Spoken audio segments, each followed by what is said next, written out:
Hello and welcome to the Boro Breakdown Podcast. And what a week it's been. Middlesbrough have completed the signing of Leo Castledine from Chelsea for $1 million on a 4-year deal. And we'll be bringing you that lowdown in full next week. But let's turn our attentions to the FA Cup, because FA Cup disappointment for Boro as Fulham knocked Boro out of the FA Cup. And me and Tom are here to break it all down. And we'll be joined by Boro fan Dana Malt very shortly to dissect our season so far. So, Tom, let's start with Fulham then, because Boro took the lead through Hayden Hackney before Harry Wilson, Emil Smith-Rowe, and Kevin, of all people, from Home Alone, gave Fulham the win at Craven Cottage. Tom, how would you assess the performance?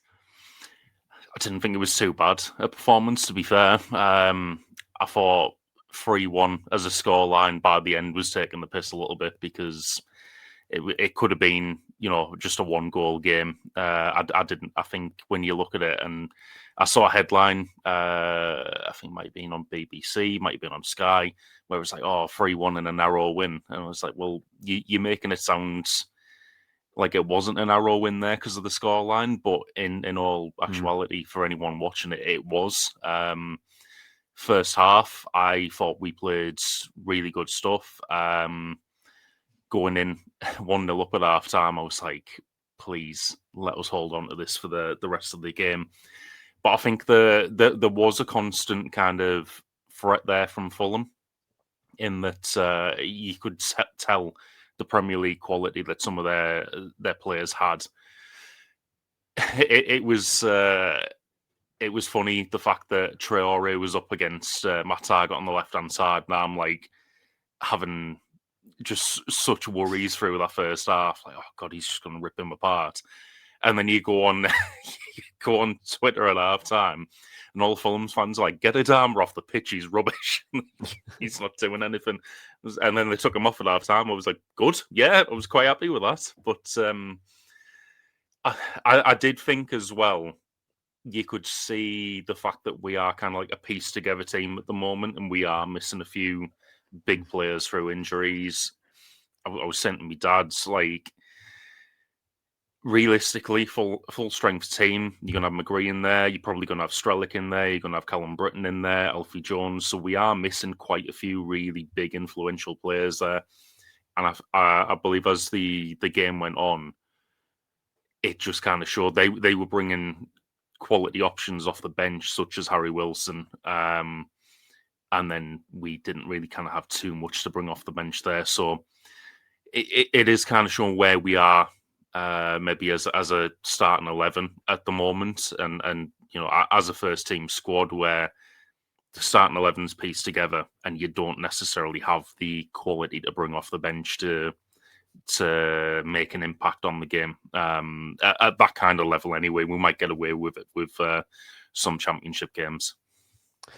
You know what, Tom? I absolutely agree with you. I fully agree with you on your assessment as well. I thought for 70 minutes, level, maybe Shading being the better team, really organised. We kept possession really well at times, create some good chances. I think if we've had some good chances as well in terms of that Conway chance, if he puts that away, it obviously hit the bar. It's unfortunate, but that's 2-0. And I think the game's done then. I don't think Fulham really want to chase the game too much after that. But when it's always 1-0, teams are going to throw players on. They still want it to get something from the game. And then, that quality, Anthony Robinson, a really good left back, like Harry Wilson coming on, who's been in fantastic form this season. And, the 2 goals that he contributed towards, his finish, and then also that lovely little stab outside the foot, which came from Home Alone scored. So it was, I think that for me was like, okay, that's probably the difference. But for me, I would say the goals we conceded, though, I'm going to sound very pedantic here, but I'm a little bit disappointed of how we conceded them. Giving Wilson so much time on the edge of the box when you've seen him historically time and time again whip it with his left foot. Giving him that space to do it was, go on.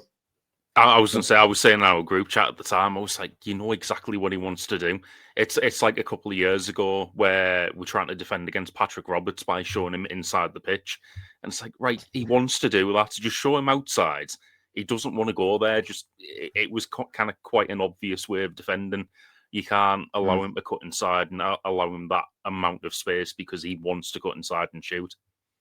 Yeah, and then on top of that as well, I would say like the Emil Smith Raw goal. Sorry, he's just Morris and Ayling just a ball watching, and he just pulls away, finds himself a little bit of a pocket of space, and puts it in the back of the net. But that shows the quality, though. You can't give it sound like Don Gumany. You can't give Fulham that amount of room. But I think with Premier League quality, given inch, they'll take a mile. And I think that for me was just a good indicator for 70 minutes to show, you know what, with a piece together side, Tom, like you mentioned, I think we put in a really good display.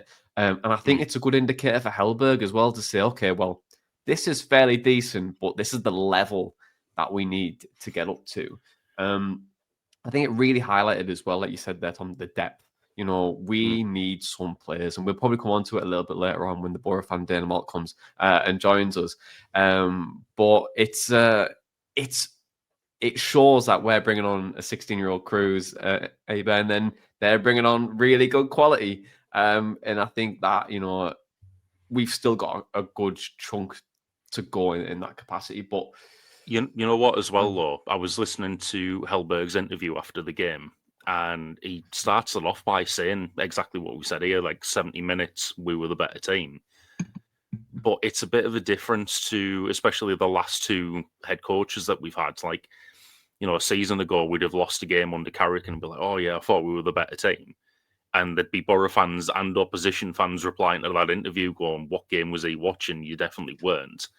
With this one, it was just kind of like, yeah, I can see what Hellberg is talking about there, because we definitely were at least even at that point, if not slightly better. So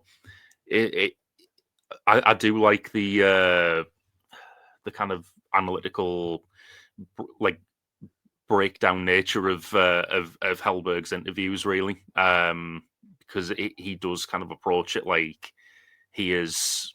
It's like you're at work and someone's doing a presentation. It's like, this is what happened, and this is what we've done about it, and it's the type of thing that I can like really relate to when I'm watching him give those interviews. It is kind of really, it's backed up by evidence a lot of the time. Yeah, he peeks behind the curtain a little bit, and it makes my job a lot easier on a Sunday, so I don't have to go through Wisecout all the time. It just validates my opinion on it. His assessments was spot on, and just in terms of the players, Tom, as well. I know we spoke a little bit about the depth, but do you think there's like 3 or 4 players in mind that could potentially make that step up to the Premier League already? I don't want to kind of like get carried away after one game in that respect, but I was saying to my dad yesterday, there were 4 players yesterday that were standing out for me in terms of the performances in the match. First of which, I'm sure everyone who listened to last week's podcast is going to be able to guess this one, Malanda. I thought he did really well yesterday. Hackney and Morris were the other 2. And Luke Ayling was the 4th. And I think with Luke Ayling, he's done it before. I think when you get older as a player and evolve as a player, you might lose some of the physical aspects of the game. I mean, not necessarily Ayling is at the moment, because he still looks quite good in that respect. But I think your appreciation of the mental side of the game grows and really develops, and that's where I kind of think Ayling contributes quite well from the new position that he's playing in the team. So, in terms of stepping up to the Premier League, he may not be able to do it physically in like a year or 2, but I think mentally he's a Premier League player. And the other 3, I think they've just got the skill to be there. I'd love to know what you thought of if there were 3 players that you had highlighted yesterday. Yeah, I think naturally, Miranda, I'll join you on that. Very composed, and we waxed her a lot of lyrics last week on that one. But for me, yeah, Melendez shows that he's really good quality in terms of how composed he is. He's always in that right position. Don't really see him lose the ball, but when he did give the ball away, it was to break the lines in a really good position as well. Because if it does go through, Boro are very much breaking that press and they're turning the game on, and and they go and try and create a chance from there. So for me, yeah, very composed 2 games from him. I agree with you on Luke Ayling. I think Ayling played well yesterday. Appreciate that it was, partly at fault for one of the goals, but for me, he's definitely give himself another year or two in the game by coming into a more essential position, like you all do. Really, everyone knows that when you start to lose your pace, going more central makes it a little bit easier, and also the game's in front of him as well, so he can read it a lot better. I don't think he's a player that you'd probably keep around next year unless he's going to play a subpar role, maybe in a 12 months, and make sure that he's a rotated player. But when you look at Middlesbrough's squad and who's ready for the Premier League, there's realistically, for me, about 4 or 5 players that I think are ready. And then the rest of it, you're going to have to build it out. But it's not necessarily a bad thing. I'm looking at Malanda, McGree, Hackney, I think, is still good enough. Alfie Jones, I think, can still pass that level. Callum Britton, I think, can get away with it. And that's really about it, to be honest. Strelic, we haven't seen much of him yet to make that full assessment of it, but he has shown on at a national level against high quality teams that he can definitely put in some good performances there. So there is that. But when you are looking to build for the Premier League, you maybe look at Ipswich and you go, they've got 25 players, and even their fringe players could make our first team a little bit better. You want to get to that point eventually, but it's very difficult to do that in the Championship because you don't get as much revenue. You don't really build enough to constantly recruit very well and then create that and bring that level up. I think it's really difficult to do that with the money that you've got at your disposal at the club at the moment. But in the Premier League, you're probably looking at maybe bringing in 10, 11 players in the summer and then having to demote some of the players that you've brought up to make sure that you fully compete. But it's not necessarily a bad thing. And also, this is not a Hellberg team either. So it makes sense for us to invest a little bit more.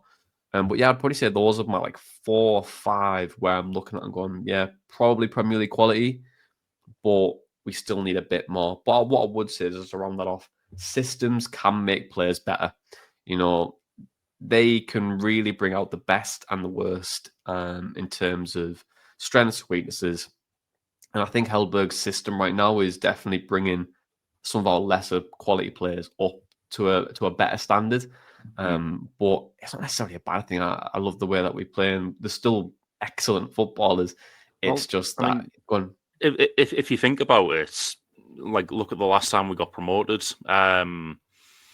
Who in the Championship would have looked at a centre back pairing of Daniel Ayala and Ben Gibson and thought, that's who I want in my team because they're going to be an absolute wall and get us promoted. I pretty much guarantee 23 out of 24 teams probably wouldn't have had that centre back pairing, but the system got the best out of them. And it leads on to exactly what you say there. We'll get up to the Premier League. There may be some signings needed to kind of raise the bar, raise the level of the team. Certain people may kind of drop down to being second choice, but they should still have a part to play in it because the system kind of brings the best out of them as well and brings them up to close to that level. Yeah, and even just one more player as well, Dimmy in goal as well. Yeah, I think Dimmy was very fortunate to have a system in front of him, so he didn't get much shots in front of him. It'd be the same for Bryn as well. There's probably could take a list of that promotion team instead of only really 5, 6, and same here. But yeah, I'm probably more confident now in our recruitment than we ever have been. So hopefully, fingers crossed, we could kick on if we were promoted. But it was a nice indicator yesterday to really highlight how far we've came this season as a group and how far we probably have to go. But it was a good mark of a Hellberg, and I think overall, although it was a defeat, I don't see much negativity. Even when I've looked across forums, I've looked across everything. Everyone's been, I don't know if you think, Tom, but everyone's been quite accepting of that defeat because it showed a lot of positives. Yeah. I mean, that's a team as well that's 9th in the Premier League. Can you imagine if we'd have got drawn to a certain Rats club in the FA Cup 3rd round and played them? I think we'd have ripped them apart. Yeah, I agree. To be honest, I think they did win 6-1 against Shrewsbury yesterday. Yeah, it's about their level, isn't it? So yeah, about that level. So I mean, When you are playing a full strength squad, you should probably beat Shrewsbury 6-1, to be honest. But yeah, I think we've shown that we can maybe compete, and hopefully, fingers crossed, we can do that in the summer. But just to round us off, obviously there was a debut yesterday. Cruz, 16-year-old, absolute wonderful achievement, by the way. So warm congratulations to him.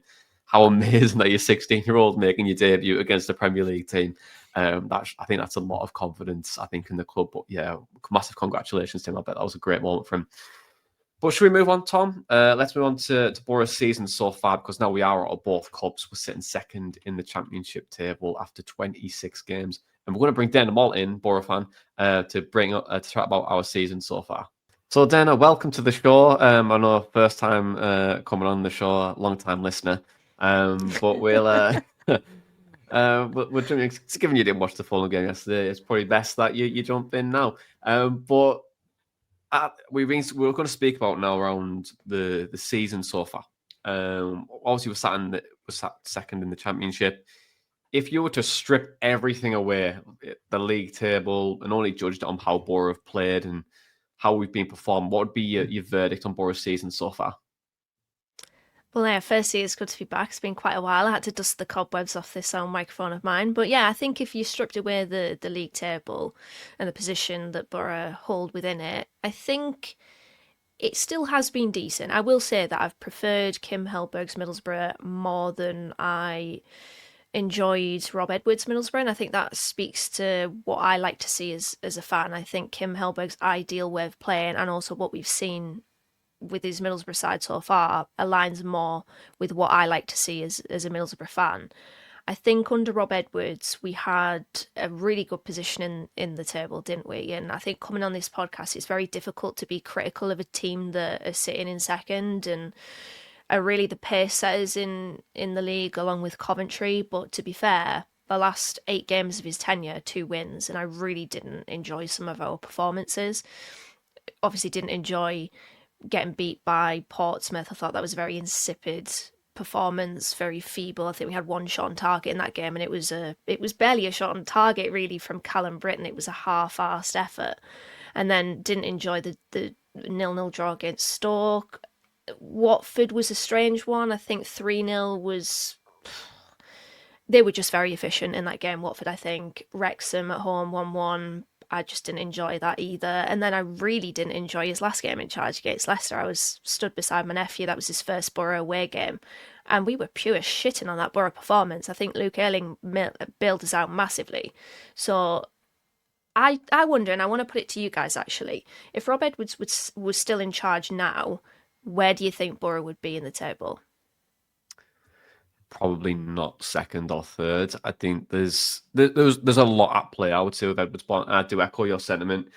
Just do what I do, then, and just don't appear for probably the first 10 episodes of the season.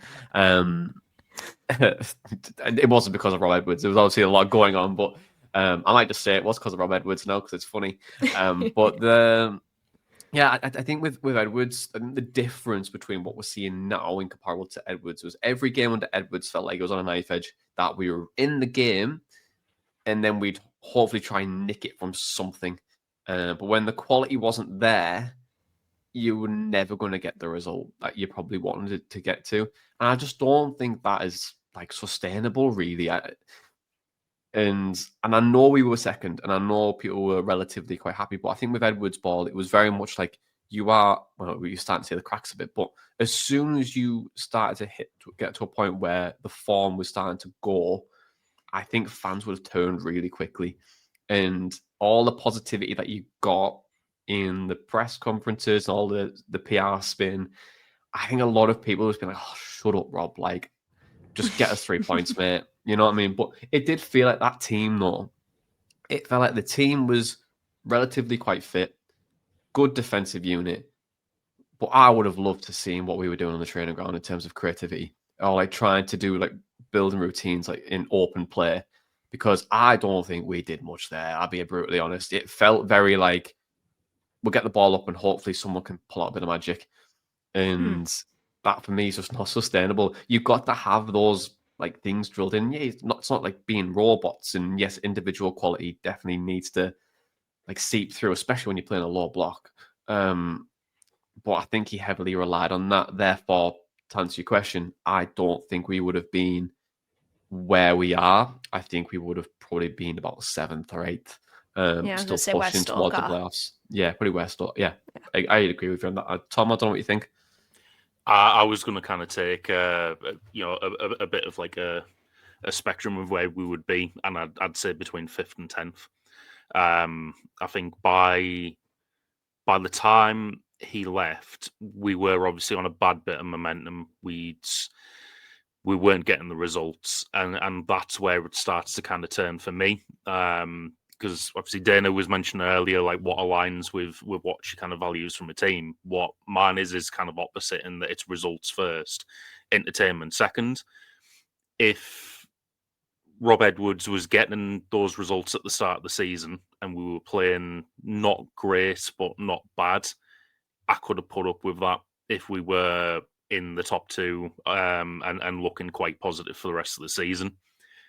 When the results start to go and he doesn't look like he has any clue on how to change it, that's where it's like you've not got the results or the entertainment. So I do agree with you there, Johnny, that I think people would have turned quite quickly on that, and then we'd be looking at another rebuild season next year because like we'd have just been left in an unsalvageable position, I think, or one that was salvageable for the right person, but Rob Edwards couldn't have done it. It kind of reminded me of Tony Pulis because Tony Pulis said all the right things in his press conferences when he stood up. He related to Middlesbrough being like South Wales, and everyone would get, if you wanted a pint of milk, you'd go next door. Yeah. That story about milk. All that kind of shite. But Pulis was the same. When results started to go a little bit sour, the football became unbearable, and people were just shooting out. And yes, we got into the playoffs in one season, and then the next year, I think we lost 6 in a row, didn't we, and fell out of it. And that, for me, felt like, well, this is kind of a very similar style of football. You just don't have a Adama Traore to bail you out. And it was the same with Edwards, really. That first game for me against Swansea, I looked at the game and was like, great, we got 3 points. Yes, the set pieces were beneficial. Well, I remember sat there next to Matt and I was going, this is just so predictable. This is like, my head was in my hands was like, I was like, oh my God, like this, like not necessarily a bad thing. We won the game and it was fine. The first game of the season, lots changing. But it just felt like if you can't put Swansea to the sword, who gave away so many chances last year and was still not that strong, and you were struggling then, that's probably not a good omen. And then you obviously got beat 5-0 off Doncaster. And it was like I say, it feels like a long time ago. And I was like, oh God, this is a bit unnerving, but I didn't really care too much at that point. I mean, I did get like clipped in. Was I 3, 4, 5? Yeah, I think it was 4. It felt like it might have been 5. I felt like 5, but anyway, 4-0. Yeah, sorry. I did get clipped on TikTok for saying get him out, even though I was just taking the piss on Matt's video. But it is what it is. You get over it. But yeah, I think for me there was probably enough there to go, okay, he's probably going to get it right, but creative's going to be a big problem this season. And then even the numbers started to kind of reflect on that as well as the season progressed. And so you could kind of see, does he have the answer? But to my point, it reminded me of Tony Pulis ball. Once the results don't go your way, the entertainment's not great. And people want to be entertained, even when results sometimes don't always go your way. But Tom, what do you think? So now we are second in January. What does success look like to you in the second half of the season? It's a difficult one, that, because my utopia view of success would be that we do finish in the top 2. And that's because I'm an impatient person and I don't want to see us be back in this league again next season. I don't want to see us go to the playoffs and possibly get beat. I'd rather go up as part of that top 2. That being said, I mean, Dana's said it before, the ideal way to go up is winning the playoff final and going on that sort of journey. I wouldn't mind that if we were guaranteed to win the playoffs, but I don't think I can do that to myself again. I think based on what the club was saying at the start of the season, it has to be a top 6 finish, and that has to be what we're aiming for. I know Rob Edwards had initially tried to kind of deflect from any expectations by just saying, "Oh, well, it's an improvement can be interpreted in loads of different ways," and shit like that. But yeah, it was. I think it was implied that the club were going for top 6, and we were happy with the squad we were putting together and thought we could do it. I think if we finish in the top 6, as disappointing as it might be given the position we're in now, you'd have maybe taken it at the start of the season. But I would like to see, if possible, quite an ambitious transfer window for January. And it's been said by quite a few people, whether that be journalists, fans, etc., that this is our best chance of promotion for about 10 years. There's a bit of kind of like an unfair expectation that Gibson's going to put a load of money in and like back the manager with all these great signings and stuff like that. I don't think that's necessarily fair on Gibson to be expected to do that. I'm just saying, if there's room in the budget that we had already, and if we can do some kind of creative wheeling and dealing in terms of our players that maybe we're always going to be going out in January and bringing in some really good, decent level players, we have to take advantage of the position that we're in, because we're not in the same position that we were a year ago, where, you know, we're chasing playoffs and we're trying to convince Ryan Giles and Ian Acho to come in and help us. We are second in the league. We should have enough pull to be like, look, we're building something here. We're playing good football. Come in and help us get to the Premier League. We've already got one player who it seems the rest of the Championship are quite jealous of this signing, and I saw a couple of Huddersfield fans hoping we'd get liquidated, which I thought was a bit extreme, but I think it was very tongue-in-cheek coming from them anyway. But yeah, I'd just like to see us push on from here and get some really exciting players in at a really good quality level that are going to help push us over the line. Well, we are tracking quite well when it comes to that points tally and the threshold to get into both the playoffs and the automatic promotion places. So the forecast for automatic promotion is 81 points and the forecast for playoffs is 76. That might be changing just because of the competitive, ultra-competitive nature of the Championship this season. It may lower that threshold slightly, but I've been hawking on this graph all season. Every time the PPG Profit on Twitter updates it, I'm looking at it, and we're currently on 1.77 points per game. I think Ipswich are on 1.76, so they're right, up our asses basically. And then Coventry have gone down to 2 points per game. So I think for me, it's Ipswich that we need to be mindful of, but we're still tracking really well. We're forecast for automatic promotion just about. We've never dipped underneath the playoff threshold. And that's massive credit to Middlesbrough, by the way, because we've obviously had, well, I'd say we've had a roller coaster of a season. We came in, nobody really wanted Rob Edwards, went into the season with a really low feeling. We echoed that on the podcast with our season predictions, and then all of a sudden we're riding the crest of a wave. After 6 games, that was our best start to the season after we beat West Brom on Friday night 2-1. Best start to the season in Middlesbrough's history. And then he leaves after 14 games and we're on the floor a little bit thinking, oh, what's going to happen here? We had to endure. We lost the manager.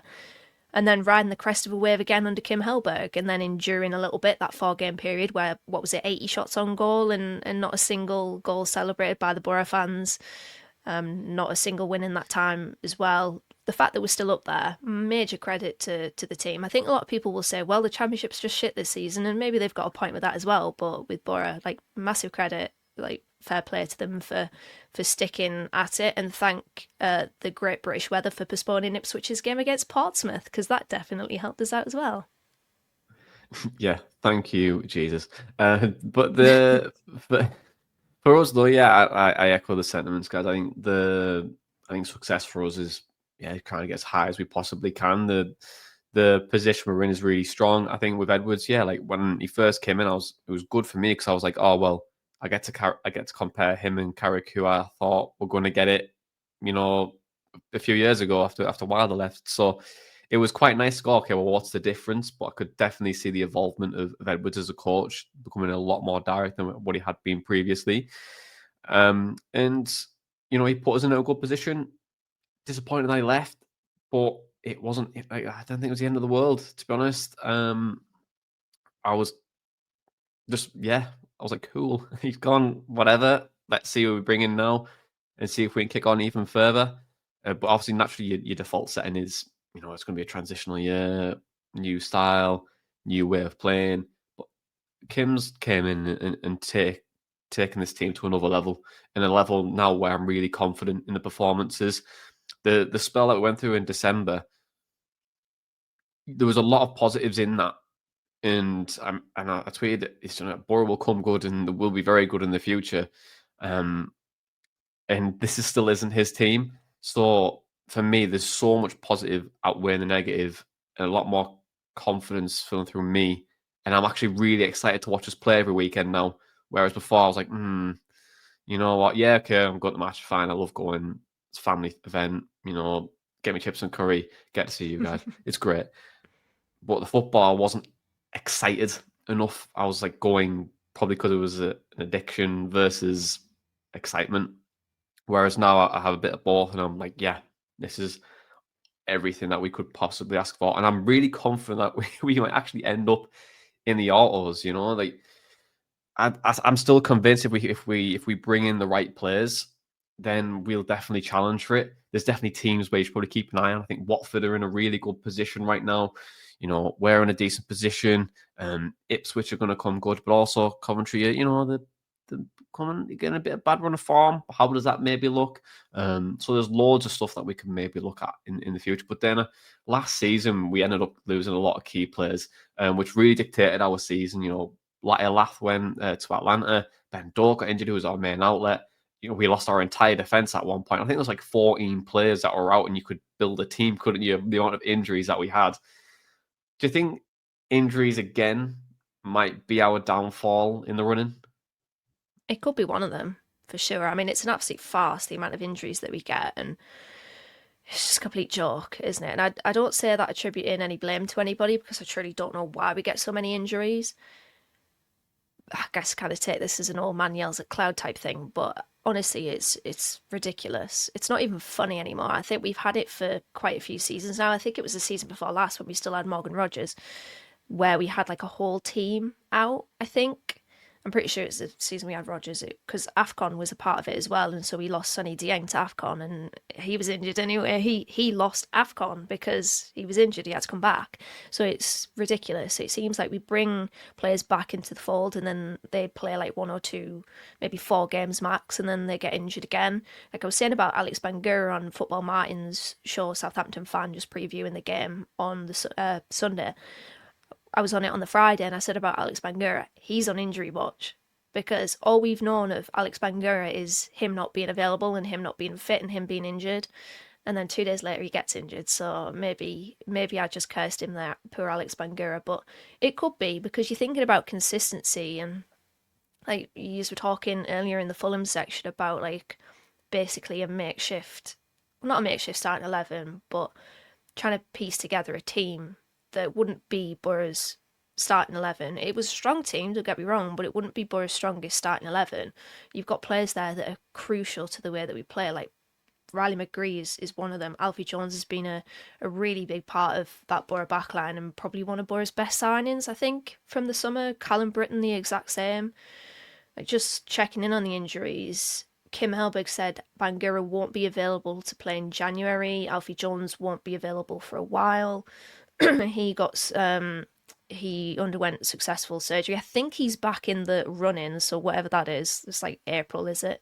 And then David Strelic, Cali Sen, Riley McGree around 1 or 2 weeks away. Lucas Engel, your favourite player, Johnny, training properly with the squad but won't be involved, or wouldn't have been involved yesterday against Fulham. It's like there's so much unavailability to the point where I'm thinking, do we need to sign a whole new defence? Like, is that the push that we're going to have to be just thrown into to buy more defenders, because we just can't seem to keep them fit. So yeah, it can really ruin the momentum and the consistency, and thinking about partnerships on the pitch. Like David Strelic has been a massive victim of unavailability, because imagine coming to a new team, new country, you've been played firstly not at all, and then played out of position, and then you're getting injured and ill, and it's just that you can't build up any sort of momentum or anything within your performance. So it's very, very frustrating, and yeah, it could be a reason why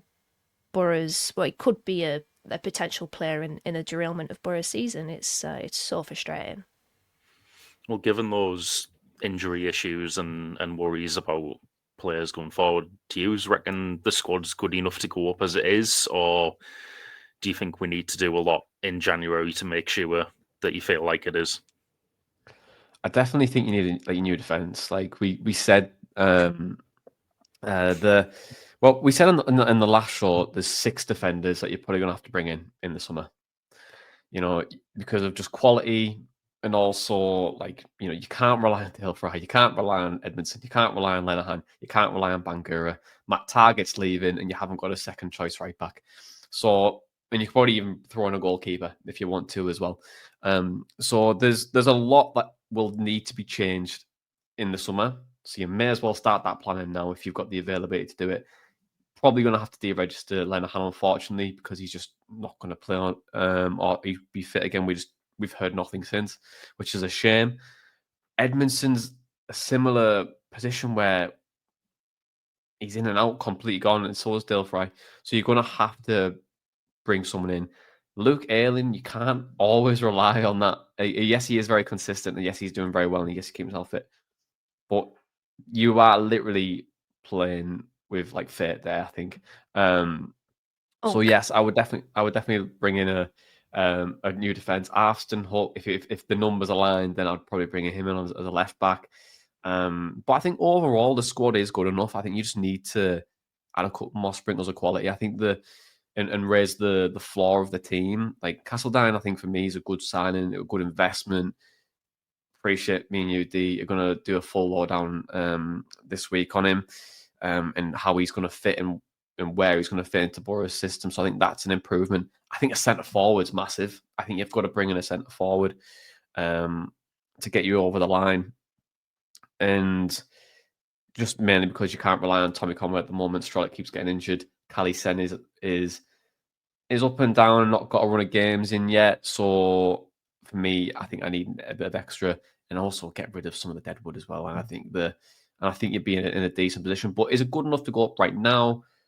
I think it's good enough for playoffs right now. And I think the system and the management team are keeping us up there, like we were saying earlier, Tom. But I still think you need more quality. I would love for us to get a couple of proper wingers in, and just better individual quality, because with those low blocks, yeah, you can play with tempo, yeah, you can create overloads, you can do bits and pieces, but sometimes you just need a bit of magic. And we had that with Ramirez when we got promoted. Someone who could bail you out of games. We had down in the team as well. So he had some really good quality. But yeah, for me, something with a bit of magic, which sounds very cliche, but centre forwards and defenders, and I think you're going to be there or thereabouts. I think we will be already. I just think if you have a bit more quality now, that playoff dream could turn into an auto dream, and I think that'd be pretty amazing. I don't know what you guys think. Yeah, I think we just need depth at. Well, I don't think we just need depth at fullback, but I think fullback's quite important. Bangura and Britain are almost your wing back profile, getting up and down the pitch, good energy, good engine. In the case of Bangura, good pace. They're both good athletes as well. And I would say decent delivery into the box. I think we need that type of profile in place of them. They're both injured at the moment, but Bangura can't be trusted with his fitness anyway. And to be fair, I do recall Blackburn fans saying that Britain was a bit injury prone as well. I think, yeah, centre forward, I really hoped and still do hope that Tommy Conway will come good, but we are past the halfway point of the season now, and he's on 3 goals. Matt Targett's on 2, by the way. So, like, just shows how poor a season Tommy Conway's had, because he's had chances as well. This isn't a case of he's been starved of service. Maybe at points, maybe in certain games, but on the whole, I think he's had decent service and he's squandered lots of opportunities. I think I've unfortunately given up with Conway or lost faith in him. I think I was one that was talking a lot about his general play and what he can offer Boro outside the box and in build-up, but there's only so many times I can say that before I think, hang on, he's on 3 goals. That's not good enough. His output and his efficiency in front of goal is not good enough, and he's had a lot of minutes as well, a lot of chances, both in terms of actual shots on goal and times started and not brought off as well. So yeah, we need more efficiency, and that is at the top end of the pitch. But I think fullbacks are also just as important for me. Yeah, just quickly on Conway before I just jump in, Tom. But for me, when he plays more out wide, he creates that space for the likes of Whitaker, the likes of Hackney. He creates that opportunity in that gap for players to get into that position, to put it in the back of the net. But when the ball does come to him, like you said there, he's not putting it away. And if he added just a few more to it, you're thinking, what a great player to have. And he did it last year, in moments where he had a good year for goal scoring. But this year it's just seemed to elude him, and I just don't think he's in a position now where you can fully rely on him. But I think if you bring a forward in profile, definitely want to press him forward. If you can literally get an Emmanuel Lilath and drop him back in, but you're off to the races. I quite like the thought of Bamford, but I don't think Bamford's going to happen. Probably this is where it'll be announced as that he's just signed an extension with Sheffield United, but he'll want a bucket load of cash to do it. So I don't think that's an option, but I do like that type of pressing forward. I think that will help just how we play. What I don't want is someone we bring in who's like a 6'6" centre forward, will hold it and then not be athletic. I think that just will be not as good as what we want it to be. It was kind of the problem when we had in the actual last year, Ian Sneeze. He was just occupying the space for Azaz, and then you had Conway wide left, and then no one was connecting the play, and it became really disjointed. So that's what you've got to be mindful of, I would say, if we were to bring a forward in. But Tom, what do you think? I know you asked the question, but do you think the squad's good enough? I think we can be. I think we rely a lot on people being fit, though. I mean, if you look at what a first choice back line would be for us, Britton, Jones, Malander, Target, I don't think there's many clubs in the division who would turn that down as a back line. Morris and Hackney in midfield, I think are mainstays as well. But you guys are right in that you do need depth. I think now, with the change of system that we've had and pulling 2 strikers up front, we do need a striker. 3 strikers was perfect for us when we were playing 1 striker up front, because you can't keep 4 strikers happy in that type of system. Now that you're playing 2, you got 1 injury and you're down to the bare bones. So we do need another striker. I think on Conway, I'm just wondering how much of like a confident striker is he, because you look at last season, the numbers he put up. As Dan has mentioned, it's not like he hasn't had service this season. I would say he probably didn't for a lot of the Rob Edwards tenure, but I don't think anyone would have had service in that team, in that style. Sorry, but there was obviously a big contrast there with that stage of the season and what we had under Carrick, and I do wonder if that kind of mental effect of I haven't scored in a while, so now I need to start, desperately trying to grab a goal, snatching at chances, and it's ultimately been a bit of a snowball effect in that he keeps snatching at chances, missing, getting in his own head, and 1 goal kind of came against QPR from a penalty, but then he hasn't been able to do anything since. So has that cycle started again? And I mean, when we're talking about pressing forwards to bring in, and Johnny, you mentioned Latte Laugh, I don't pretend to be completely up to date with Latte Laugh stats in MLS at the moment, but from what I've seen, it was a bit weird in that Engel was really appreciated by his set of fans, and Atlanta weren't really rating Latte Laugh at all. And we know that Latte Laugh can be streaky. So, and I know you were kind of throwing names out there, but like if we brought someone like him in, then we've got to maybe give him about 6 or 7 games before he'd actually get a goal. If that, it could even be longer. So I think as well as bringing in a pressing striker, you probably need someone who can come in and be confident to do his job straight away and get goals straight away. I would really like to see us sign more depth at fullback. With Britain being injured, I just as much as Alan Brown's had a good couple of games and he's looked like he's played right back in his entire life, I'd much prefer him as an option in centre midfield. So I would like another option at right back and a more attacking option at left back. Because when I named that back line earlier, there's a bit of an imbalance in that back line, and that Britain can push forward really effectively and get crosses in. I don't think Target can do the same on the left-hand side. I thought we've played our best football under Hellberg when Bangura has been in the team, but then you can't rely on him either. So if we could get Max Arfston, which is a name that keeps being mentioned, the Echo journalists have mentioned him quite a lot, even though there's been no kind of like official links. I just feel like there's got to be something in it, and we've got to go back for him. But from what I remember hearing during the summer, he's quite ambidextrous, can play on both sides. Maybe he could provide cover for both sides. And I just think, lastly, in terms of squad building, we've just got to do it the right way. Because I think we saw last January what adding too many people to the team who offer different things, have contrasting styles, can do in terms of derailing a playing style you mentioned earlier in terms of Iheanacho occupying the space that Azaz was meant to be in, and he's forcing people all over the place. We need players who can come in, fit into this system straight away and make an impact. So yeah, I think in terms of the squad at the moment, it's a really good squad when everyone's fit. We do need that depth in a few areas though. Yeah, I just want to add one final thing before I look ahead to the fixtures. Bringing in wingers right now can still bring in a tactical involvement. I think with the right back situation, if Brown does stay there, you bring in also Castledine. If you want to go local for Saramento and bring him in, you've got 2 wingers there, so they can provide the width. But then you've got the likes of Brown, where if you want to in the build-up Boro play, obviously play with back 3 and one drops in, and create that like 4v2.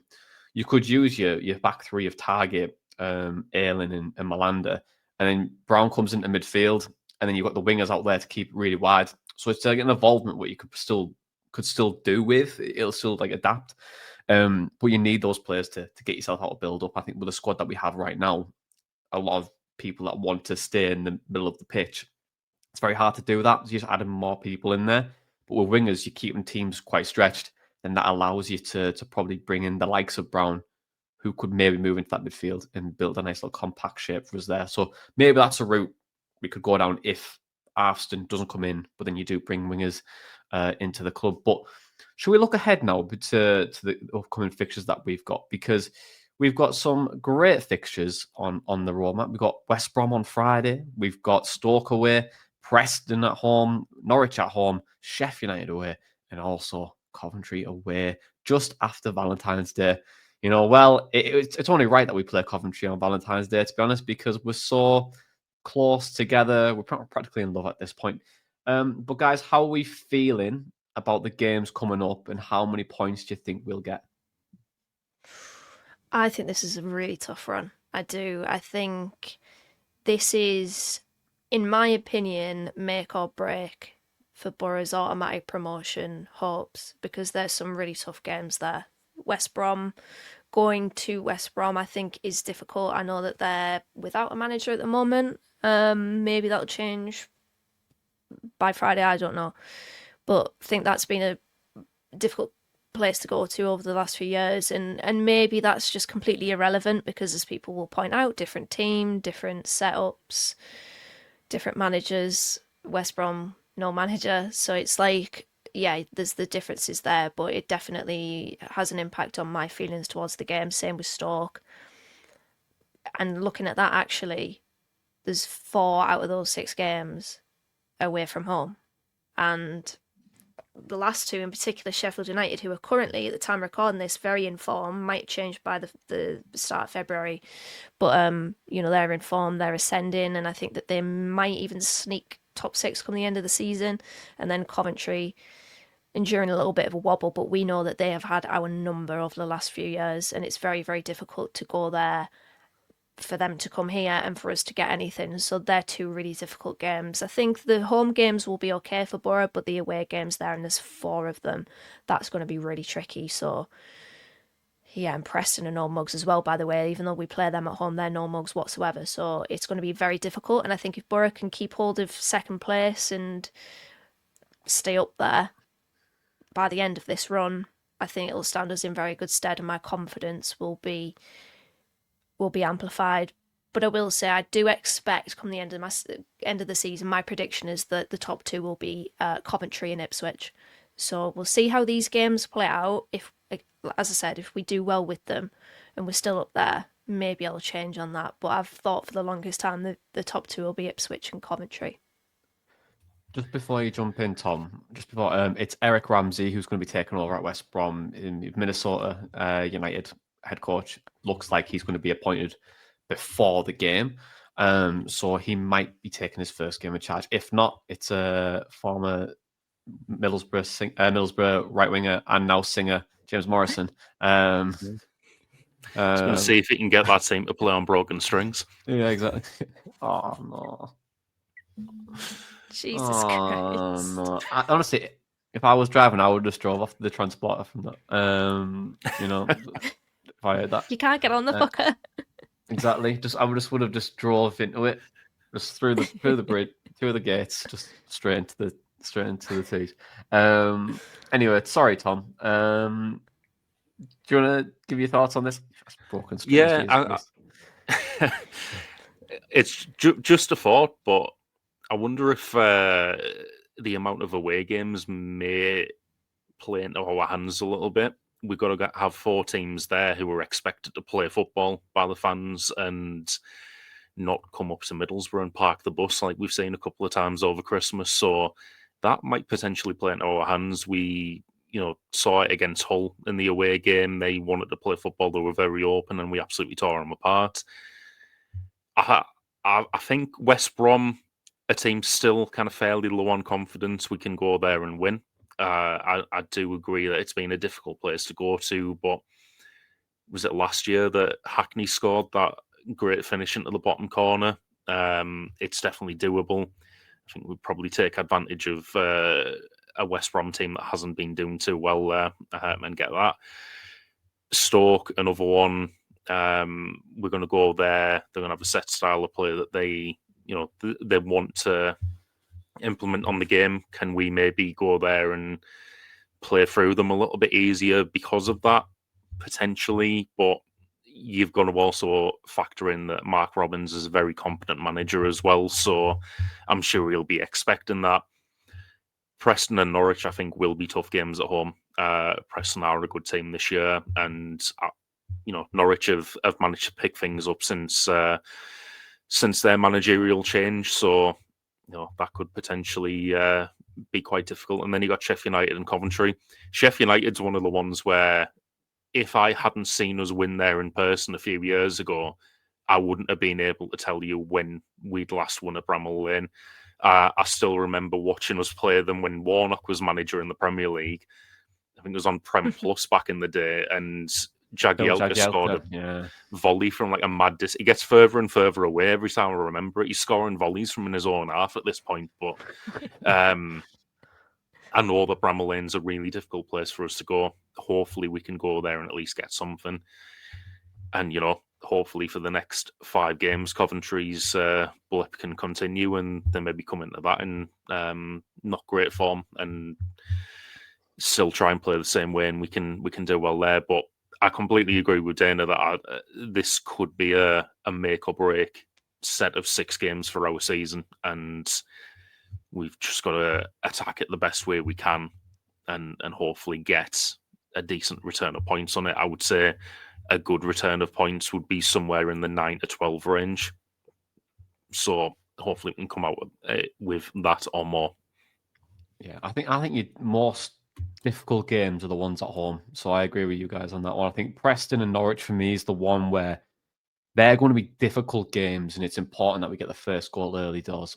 If we do, because Preston are really well organised, tough team to beat, really direct, make it horrible to play against.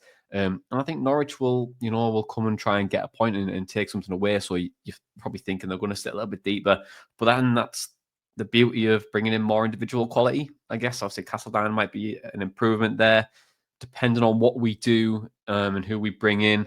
That might help, but obviously the system will help us for most part. But that quality will get us over the line in those games. Stoke's always a tough place to go.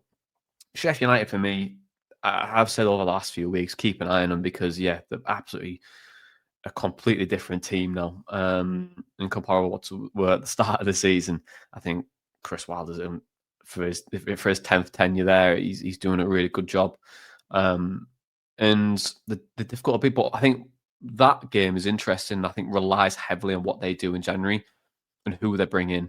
Because right now, I think their squad is still hit and miss a little bit. They have sent some players back to try and create some gaps to bring some better quality in. But that's a tough game for us. And yeah, Cov, naturally a tough one. But I don't want to give a points total, but I think those two games at home will probably be our most difficult games, just in my opinion. But should we move on? Should we move on to podcast questions?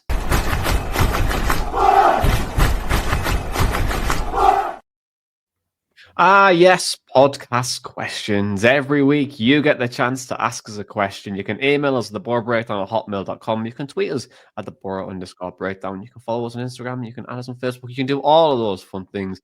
Or even if you want to create a snowball, put your question in, wrap it up, and throw it at me at the match. Do that, and I might answer it. Who knows? But the first question, no, don't use that. I love it. First question, it's from Les. Was Alex Gilbert's whole performance a one-off? Seems to have quite a bit of a mark. I can't even talk now, Tom. You just absolutely threw me. Quite a bit of the mark since. Alex Gilbert, Alex Gilbert, Alex Gilbert, Alex Gilberto, however you want to call him, has he fell off since? Who would like to take this one? Dana, do you want to go first?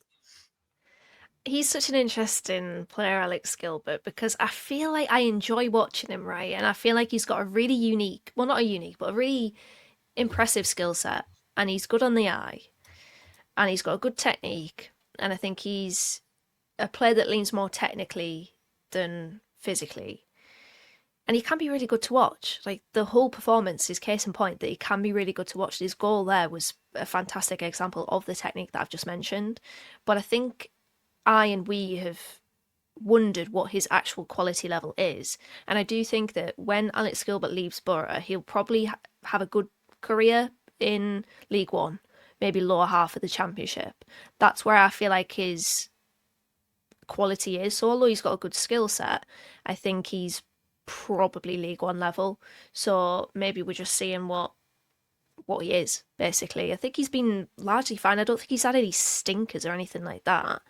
I just think maybe it's leveled out a little bit because of narrative as well. When he came in at Hull, nobody expected it, did they? I think when we did our lowdown on him, Johnny, we thought maybe he could play a bit deeper as the number 8, but we didn't expect him to play as the number 6. So there was probably the backdrop of that as well, like, wow, that was great from Alex Gilbert. We've never seen him play that role before, and he did really well. But now it's probably just levelling out a little bit. And yeah, I think he's probably League One standard. Think that of Silvera as well. I will say credit to him for that double nutmeg in the build-up to yesterday's goal against Fulham, Hackney's goal. Brilliant, absolute violation on both those Fulham defenders. But like players like that can have really good games in the Championship, but they're few and far between. And as I said, with Gilbert, he's not been bad.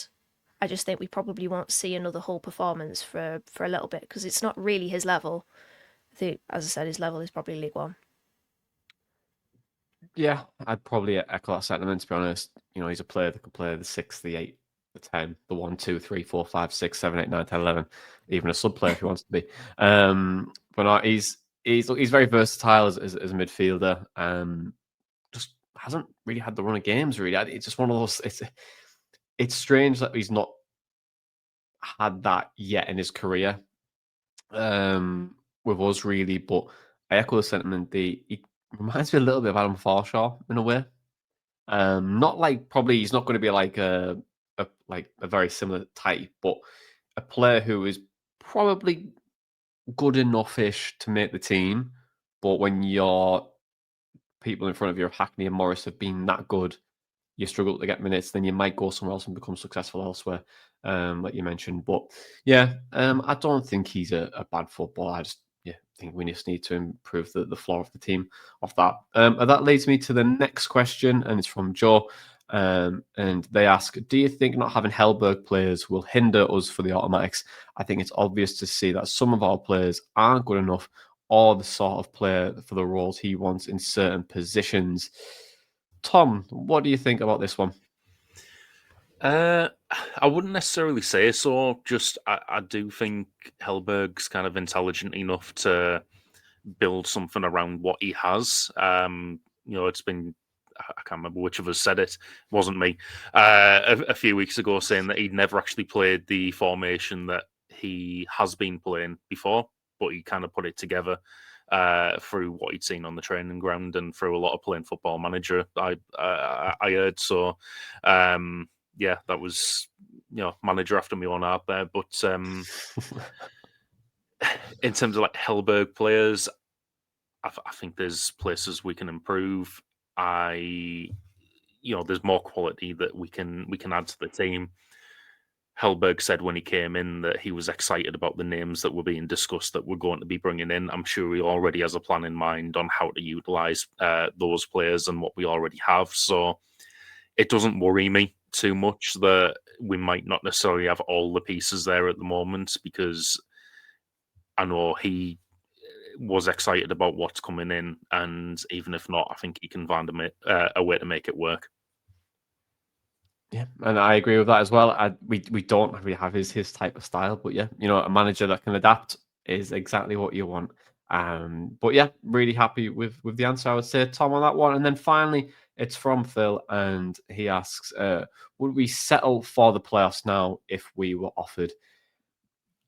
Round the room, I think so, yes. I would probably take playoffs if right now.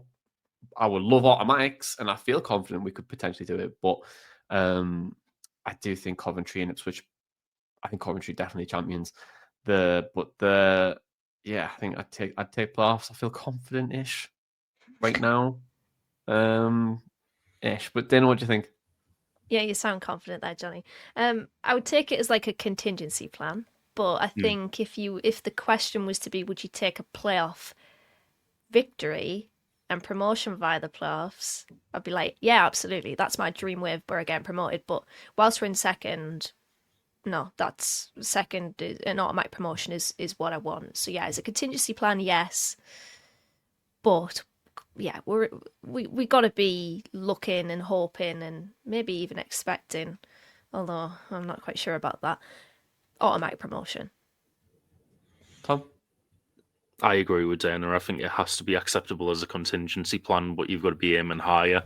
I'd be wary of what's happened with a lot of teams in this league where there's been a 3-horse race for the top two. We finish third, and then we go into the playoffs and get battered off sixth because we're a bit deflated after it all. And even if we end up fourth at the end with a couple of games to go, it's been a long season at that point. It's been mentally tiring in terms of what we wanted and what we could expect, and now we've got to go again in the playoffs. So, yeah, if it was a guaranteed playoff win, sure. But I really think we need to be doing absolutely everything we can to try and go via top two. Okay, then. Well, that's it. Guys, thank you very much for joining me As always, to listeners and the viewers, thank you very much for listening and watching us on YouTube too. Don't forget to subscribe and give this podcast a 5-star rating on your podcast provider. That helps us get found, charted, and all of that fun stuff. But for right now, can Boro bag a win against the Baggies on Friday night? Who knows? This has been the Boro Breakdown Podcast, and that was our Boro Matchday Chat in a pod up the Boro.